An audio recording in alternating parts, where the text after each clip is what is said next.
Prévu quoi en 2050? Parce que je sais pas si vous savez, mais il paraît qu'on va tous mourir. Pas trop chaud? Allez, on change le plan. Aujourd'hui, deux stratégies s'opposent, mais semblent se rejoindre dans leur inefficacité. D'un côté, ceux qui veulent que rien ne change, business as usual. De l'autre, ceux qui disent que le grand châtiment est arrivé et que la fin du monde est proche. Et nous, au milieu, comme des... Et si on prenait le problème à l'envers? Avez-vous jamais imaginé qu'avec des boîtes, on pouvait éviter la cata climatique? Des boîtes, oui. Ah non, pas celle-là, non. Mais celle-là, celle qui façonne le monde dans lequel nous vivons. Si c'est l'argent qui décide de tout, alors jouons sur le terrain économique, mais avec nos propres règles. Puisqu'on n'a plus le temps, prenons le système économique à son propre jeu. C'est l'ambition de Time for the Planet. Rassembler 1 milliard d'euros pour créer 100 entreprises pensées de A à Z pour lutter contre le réchauffement climatique. Sa recette? Détecter des innovations scientifiques qui permettent de régler le problème des gaz à effet de serre. Par exemple, construire avec de nouvelles méthodes. Les ciments actuels sont responsables de 5% des émissions de CO2. Remplacer les data centers par des technologies 1000 fois moins consommatrices en énergie. Et même capter le carbone à la sortie des cheminées d'usines. Les transformer en entreprises grâce à des entrepreneurs à succès et injecter de l'argent, beaucoup d'argent, pour que ces boîtes deviennent très vite mondiales parce qu'on n'a plus le temps. Mais le problème, c'est que même avec beaucoup d'argent, on peut toujours se planter. C'est pour ça qu'il y a un ingrédient magique, l'open source. Time for the Planet va mettre toutes ses découvertes gratuitement à disposition du monde entier pour que des milliers d'autres entreprises se créent en les copiant. Time for the Planet est déjà dans le top 10 des plus gros financements participatifs européens. Qu'est-ce qu'il manque alors? Eh bien, juste toi. Nous sommes déjà des milliers, soyons des millions. Sur le site Time for the Planet, deviens copropriétaire d'un projet hors norme.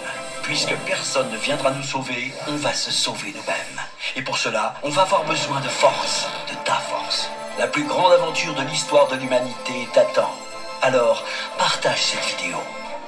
Merci. Bonjour à tous et bienvenue sur C17. Nous sommes en direct du Vieux-Port de La Rochelle, en face des deux tours, avec Pascal Donit, adjoint à la mairie de La Rochelle, pour parler de l'arrivée de Philippe Moreau, notre marathonien reconnu, qui va courir pour The Team of the Planet. Bonjour Pascal, vous avez organisé, alors il va donner une conférence et vous avez organisé toute cette conférence. Oui, bonjour. Donc effectivement, Philippe Moreau arrivera sur La Rochelle mercredi 8 mai aux environs de 16h, 16h30 par rapport à sa course, et puis donnera une conférence à 18h30 à la salle de l'Oratoire à La Rochelle. On peut parler de cette association, plus l'organisation Team of the Planet. Alors Team of the Planet, c'est une organisation qui vise à financer des projets innovants contre le dérèglement climatique. La particularité de ces projets, c'est qu'ils sont en open source. Donc open source, ça veut dire pas de brevet.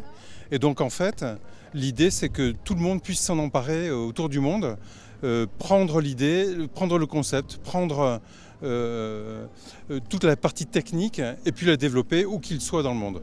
Alors Philippe Moreau court, c'est une étape à La Rochelle, il va faire 42 marathons, 42 conférences. Oui, parfaitement, oui. Donc Philippe est un coureur de l'extrême. Il a déjà eu l'occasion de traverser l'Australie d'est en ouest en courant.